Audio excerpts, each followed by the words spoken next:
Assalamualaikum warahmatullahi wabarakatuh. Salam sejahtera bagi kita semua. Om Swastiastu, Namo Buddhaya, salam kebajikan.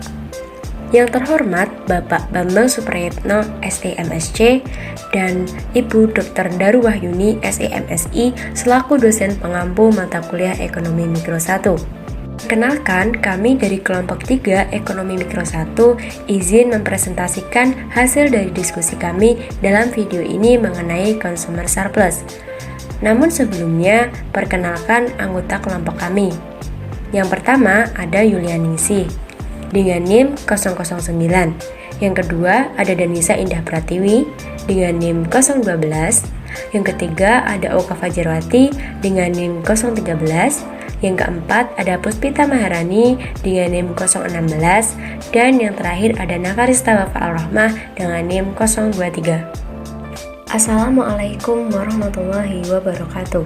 Perkenalkan, saya Oka Fajarwati dengan NIM 21812141013 dari kelas AKA 21.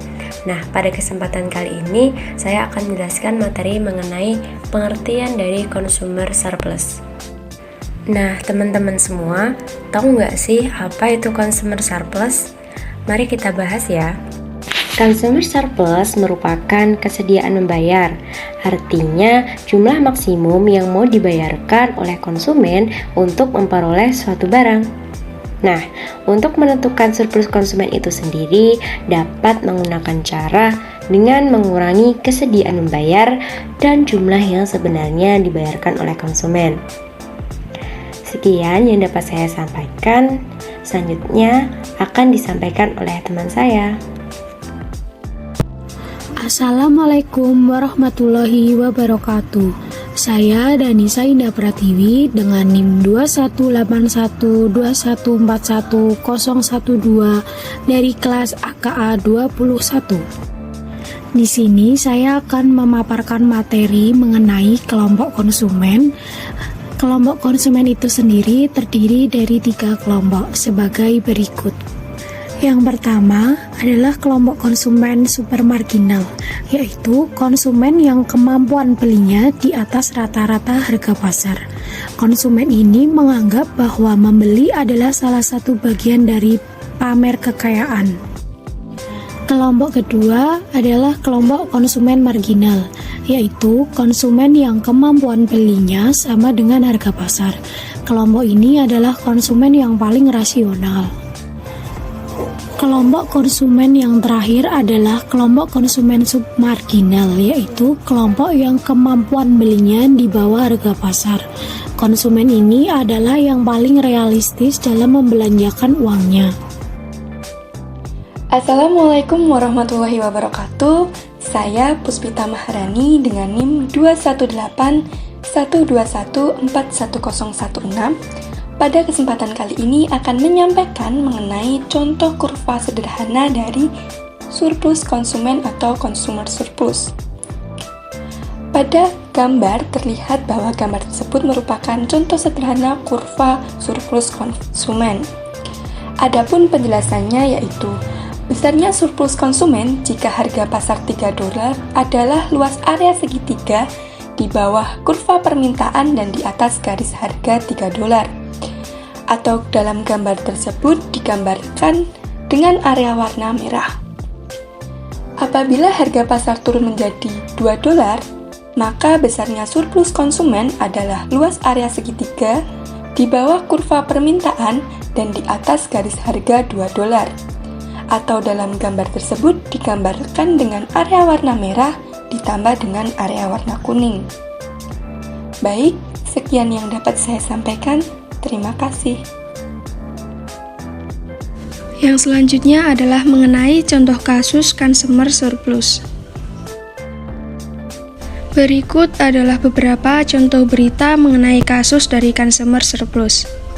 Banyak sekali contoh kasus consumer surplus seperti yang dapat dilihat pada gambar, yaitu terdapat kontribusi Grab dalam surplus konsumen di Jabodetabek, lalu ada Indonesia sebagai ekspor perikanan di dunia, kemudian ada surplus konsumen permintaan daging sapi, dan lain sebagainya. Berikut adalah berita yang akan kami bahas mengenai peringkat Indonesia sebagai eksportir produk perikanan dunia meningkat di masa pandemi, yang kami ambil dari berita Direktorat Jenderal Penguatan Daya Saing Produk Kelautan dan Perikanan. Yang selanjutnya adalah Indonesia sebagai eksportir produk perikanan dunia di masa pandemi. Peringkat Indonesia sebagai eksportir produk perikanan dunia meningkat di masa pandemi. Pandemi COVID-19 diklaim sebagai penyebab utama disrupsi perdagangan dunia saat ini. Tidak terkecuali perdagangan produk perikanan, di mana total nilai ekspor produk perikanan global mencapai 125 miliar atau turun 7% dibanding 2019.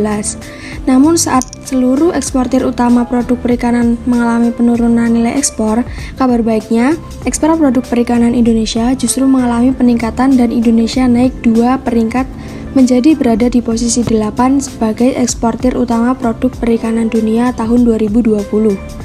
Berdasarkan data yang dirilis oleh ITC Trademap, nilai produk perikanan Indonesia tahun 2020 mencapai 5,2 miliar atau tumbuh positif 5,7% dibandingkan tahun 2019. Indonesia yang memiliki sumber daya perikanan melimpah telah bergerak untuk menyuplai produk perikanan bergizi yang sangat diperlukan masyarakat global di masa pandemi COVID-19. Kenaikan peringkat Indonesia sebagai eksportir utama dunia merupakan kerja keras antara eksportir, pemerintah, dan seluruh stakeholders yang terlibat yang secara bersama-sama saling bahu-membahu untuk bangkit di masa pandemi ini. Mahmud menjabarkan, udang menjadi komoditas ekspor utama di Indonesia. Nilai ekspor komoditas ini mencapai 1 miliar atau 40,1% terhadap total nilai ekspor. Udang termasuk sebagai program prioritas Menteri Trenggono dan Presiden Jokowi. Jadi ini sudah tepat mengingat permintaan dunia yang sangat tinggi. Sementara itu, produk domestik bruto atau PDB perikanan di triwulan kedua 2021 melonjak hingga 9,69%. Kontribusi PDB perikanan pada perekonomian nasional pada triwulan kedua 2021 sebesar 118 triliun, naik dari triwulan sebelumnya sebesar 109 triliun.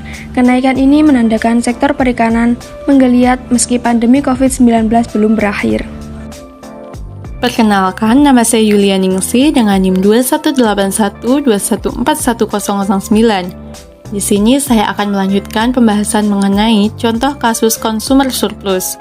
Sebagai contohnya, Ibu Rina ingin membeli ikan segar di pasar Caringin. Ibu Rina bersedia membeli 2 kilo ikan nila dengan harga 100.000. Harga ikan nila per kilo 35.000. Berapakah consumer surplusnya? Kita dapat menghitungnya dengan 100.000 dikurangi 70.000. 70.000 itu dari 35.000 dikali 2, sama dengan 30.000. Jadi Ibu Rina memperoleh consumer surplusnya sebesar 30.000. Demikianlah presentasi dari kelompok kami mengenai consumer surplus. Sekian dari kelompok kami. Apabila terdapat kesalahan, kami mohon maaf. Dan terima kasih atas perhatiannya. Wassalamualaikum warahmatullahi wabarakatuh.